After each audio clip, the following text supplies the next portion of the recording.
Okay, so today we started talking about some techniques that authors use to start their animal book introduction. So the first one we see right here is that the author set the scene, or they described a scene so that the reader could paint a picture in their mind. So a scene, give the reader an image in their mind. Another one was some general facts. Like over here, it talks about their size, their general behavior, what type of animal they are. So history, size, appearance, behavior, location, I guess, or their habitat where they live. Definitely you should say what type of animal, type or group of animal. That would be like if it's a reptile, if it's a mammal.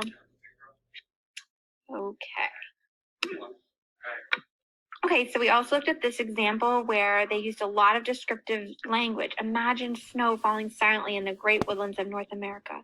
The only sounds, suddenly the quiet is broken. So all of those are another example of giving the reader an image in their mind. Another thing that it does is it makes a connection with the reader.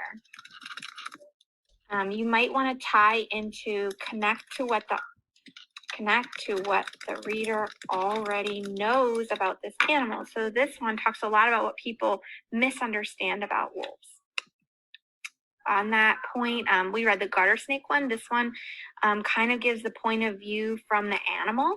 So you might want to give a scene again, but you could try to follow the animal in a scene so that the reader can kind of feel like what the animal's life might be like. Down here is a great example of connecting to what the reader already knows. If you go on a boat ride in the ocean, you might see some large fish jumping out of the water all around the boat. These large jumping fish may not be fish at all. They might be dolphins. So again, you're making a connection with the reader already knows, and maybe you're talking about some misconceptions that the reader already has. Another thing that this example does is it gives some history and it gives some ideas of what people already believe. So that's another example of the misconceptions. You might also want to just define what your animal is. They might be dolphins. Dolphins live all over the world. They are playful sea animals that love to surf. They are mammals. So you might want to just define what your animal is. So two more things we talked about are address misunderstandings and define what your animal is. Right, so those are just a couple strategies that you might use for an introduction. Here's another one where you're making a connection. Have you ever seen a dolphin? Almost everyone has. And then relate to what people already know. And the last thing that you might want to try is just including some really outstanding or amazing facts about your animal. Like if your animal is the largest in the world, or the fastest in the world, or the largest bear, or the largest bird, or the smallest, or maybe one of its kind and it's extremely endangered, you might want to include that in the beginning because you feel that it's very important.